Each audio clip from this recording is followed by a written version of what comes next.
Admittedly, however, this leveling down looks fishy both to common sense and to the majority of analytic philosophers.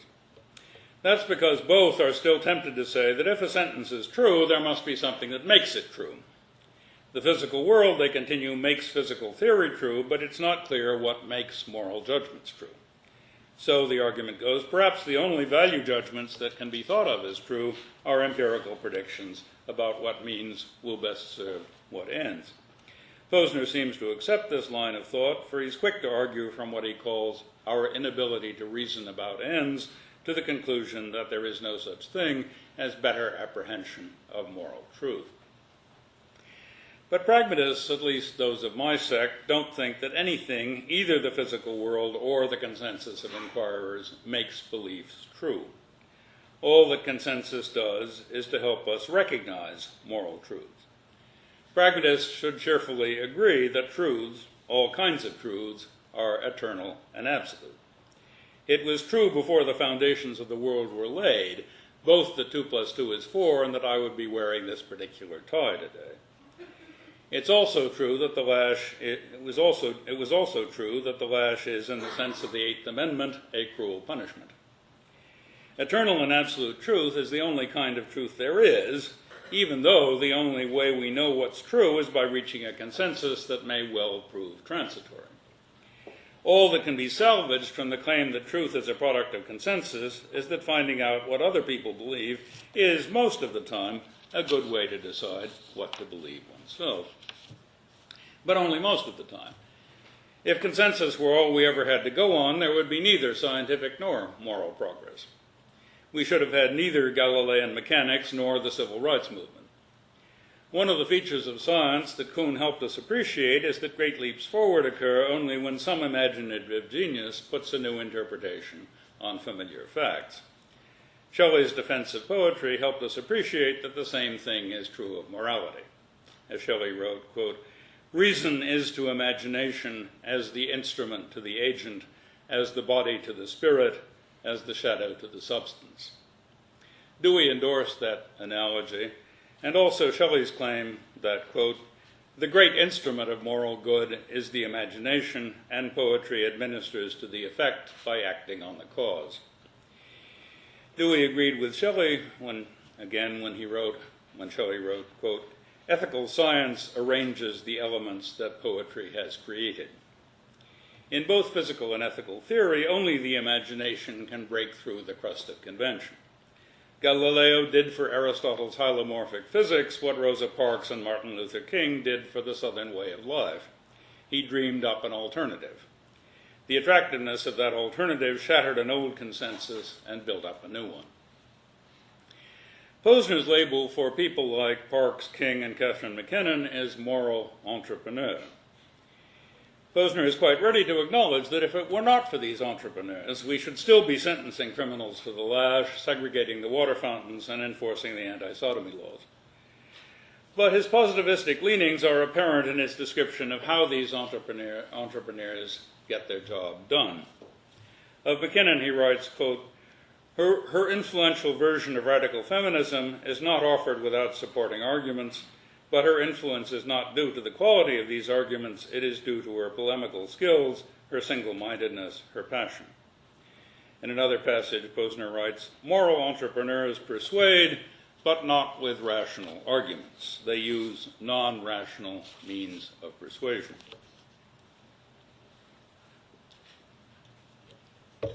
Posner's positivism takes another form when he tries to explain the success of these entrepreneurs by saying that they are, quote, like arbitrageurs in the security market, they spot the discrepancy between the existing code and the changing environment and persuade the society to adopt a new, more adaptive code. I think that Dewey would have found this analogy with the arbitrageur misleading and perhaps a bit repellent, whereas Posner is dismissive of moral idealism, Dewey reveled in it. It seems to me more in accord with Shelley's and Dewey's account of moral progress to think of Martin Luther King, Betty Friedan, and the leaders of the gay rights movement as creating, rather than detecting, a changed environment. They changed it by single-mindedly and passionately telling us about the damaged lives caused by present social arrangements. They incited social hope by proposing programs of action and prophesying a better future. These so-called non-rational methods worked. Posner's notion of adaptation seems to me to do nothing to explain why these entrepreneurs succeeded. Posner has set things up so that moral idealists can't look good. For if they try to avoid non-rational persuasion by appealing to abstract principles, they're being disingenuous.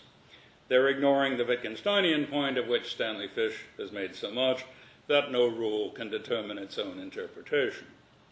The more resoundingly universal a moral or legal principle is, the more flexible its application. But on the other hand, if the romantic idealists refrain from citing such principles and from giving deductive arguments inferring from those principles, Posner will tell them that they have abandoned rational argumentation in favor of non-rational strategies. Posner draws an invidious contrast between heroic figures like Mill and Nietzsche, whom he admires, and what he calls modern moral philosophers such as Rawls, Dworkin, Raz, and Scanlon, about whom he's less enthusiastic. He says that the latter are not a likely source of moral entrepreneurship. But Posner, again, I think, is setting things up so that his opponents are damned no matter what they do. The more unlike Nietzsche and McKinnon, Raz, Scanlon, and the rest are, the more useless, the more like them, the less rational. Consider the following conundrum. Is Posner's own attempt to stigmatize various sorts of advocacy as non-rational itself an example of rational argumentation or a polemical strategy? I have no idea how to answer that question and see no point in trying to do so. For I would say about criteria of rationality what Posner says about moral principles, namely, they are just the fancy dress of workaday social norms that vary from society to society. In the 16th century, for example, it was only rational to test astrophysical and biological theories against Scripture.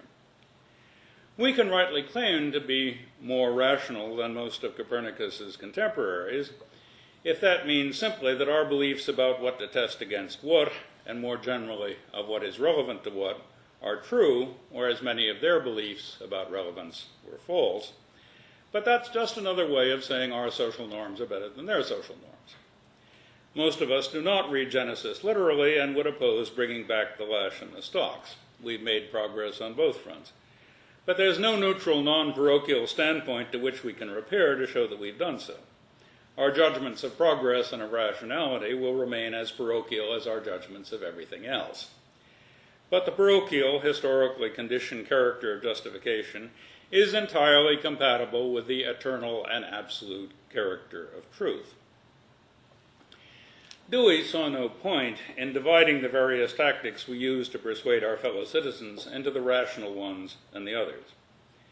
What difference in practice, one can imagine him asking, is this difference supposed to make? The question of whether it was rational to let Galilean mechanics undermine Christian faith, or whether that was the result of passionate, irrational, Holbachian and Voltairean polemic, does not seem worth raising. Neither does the question of whether the suffragettes achieved victory through the use of reason or by virtue of passionate single-mindedness.